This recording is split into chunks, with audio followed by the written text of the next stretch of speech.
विधानसभा आपण मैंने देखिथे जितेबाला आपंकर विधानसभा बैठक बसी पुणी थे कटक जे कि रही बारवाटीर विधायिका सफिया फिरदस मैम आउटसोर्सिंग मानक रेगुलार प्रसंग उठे एवं पुणी गोटे बहुत बड़ खुशी खबर आउटसोर्सिंग कर्मचारी मानी आसी कंप्लीट वीडियो देखिए विधानसभा जहाँ आलोचना होता देखी ए वीडियो आपण मानी बहुत इनफर्मेटिव अटे।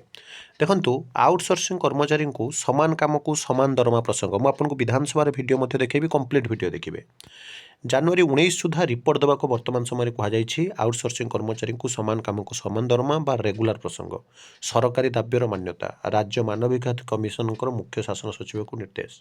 ए न्यूज रही 17 डिसेम्बर 2025 एवं आपण मैंने प्रगतिवादी पेपर देखिपारे राज्य सरकार विभिन्न विभाग में घर एजेन्सी गुड़िक आउटसोर्सिंग माध्यम कार्य करुवा कर्मचारी मानू सुप्रीमकोर्टर विभिन्न राय आधार सामान कम को सामान दरमा नीति प्रयोग होइथिबा आवेदन उपरे राज्य मानविक अधिकार कमिशन राज्य मुख्य शासन सचिव को नोटिस जारी कर देखु वर्तमान आपणकर ह्यूमन राइट्स कमिशन पर्यंत आपणकर आउटसोर्सिंग रेगुलर प्रसंग गलानी। आसंता जनवरी 19 तारिख सुधा नोटिस देवाई OHREC अध्यक्ष विचारपति शत्रुघ्न पूजारहारी उक्त निर्देश देइछन्ति।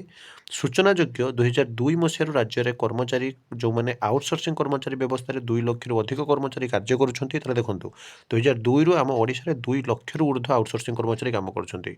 उक्त कर्मचारी माने आईनगत और सामाजिक सुरक्षार वंचित होउछन्ति बोली मानविक अधिकार कर्मी आईनजीवी विश्वप्रिया कानूनगो सुभाषिष पंडा और विजय कुमार पंडा मिलित भाव मानविक अधिकार कमिशन अभियोग करते। आईन आगे समस्ते समान all are equal within the law संविधान में समान काम को समान दरमा प्रदान व्यवस्था थिबा सत्वे उक्त कर्मचारी मध्य एहर व्यतिक्रम देखा नियमित कर्मचारी भली समान काम करने सत्वे समान दरमा दि जाऊना एपरिक से छुट्टी सर्वनिम्न मजूरी दि जाऊना अभियोग होइछि। आउटसोर्सिंग एजेन्सी गुड़िक द्वारा उक्त कर्मचारी को विभिन्न उपाय शोषण करतेक समय से मास मास धर भी दरमा दि जाऊना। अनेक समय संस्थागुड़िक EPF एवं ESI से अंश जमा करना बरं कर्मचारी दरमार GST काटि नि एपरी कार्यरत समय कर्मचारी मृत्यु और अक्षमता कौन सहायता योजना ना राज्य द्वारा प्रोत्साहित होता जो व्यवस्था केवल समान का समान दरमा नीतिर उल्लंघन नुहे ए बाध्यतामूलक श्रम विभाग में विवेचना करा जाए जहाँ अमानवीय और मानविक अधिकार उल्लंघन बोली अभियोगकारी मैंने आवेदन करछन्ति।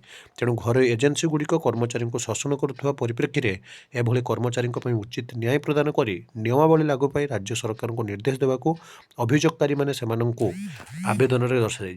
अभियोगकारी को अभियोग को विचार करी अध्यक्ष विचारपति शत्रुघ्न पूजारहारी ओडिशा सरकार मुख्य शासन सचिव को उपरोक्त नोटिस जारी करछन्ति। तेणु आउटसोर्सिंग कर्मचारी मैंने जहाँकि रेगुलर कौटी ना कौटी बाट फिटुची मुझे आपको सीधा सड़क गोटे वीडियो देखुँ विधानसभा आपने देखूँ।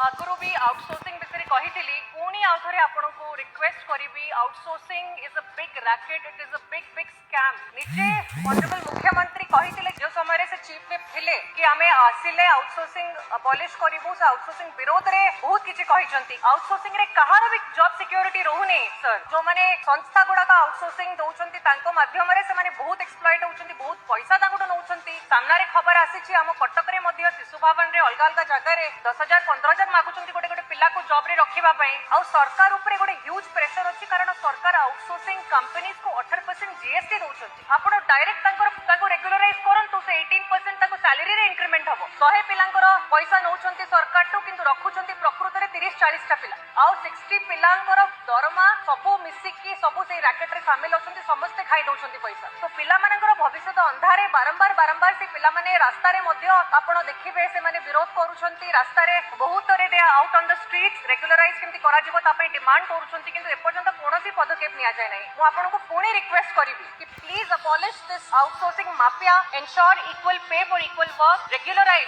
Long term contractual workers. तेबे आपण मैंने देखिले केमिति आउटसोर्सिंग रैकेट माफिया माने वर्तमान समय रे शिकार होउछंती बा शोषण करुछंती आपणकर साधारण आउटसोर्सिंग कर्मचारी को। तेणु तांको हटेया पई माननीय विधायिका महोदयंकर वर्तमान समय गुहारी अछि। तापर परे ये गोटे मध्ये आपण देखंतु आउटसोर्सिंग कर्मचारी को समान काम को समान दरमा प्रसंग कोउठी ना कोउठी आपण मानक पई गोटे खुशी खबर आगो को आसीबाकू जाउछि। आपण माने मध्ये कमेंट करंतु जे आउटसोर्सिंग को यथाशीघ्र रेगुलर करिवा सरकार उचित कारण माननीय जे कि रहिछंती वर्तमान समय लोकप्रिय मुख्यमंत्री मोहन चरण माझी समस्त कथा शुणुंट। ये बड़ न्यूज अपडेट ये सब authentic genuine trustable information channel को सब्सक्राइब लाइक शेयर करूँ। एक नया वीडियो सहित पुणी थे आपको आसवि बंद उत्कल जननी।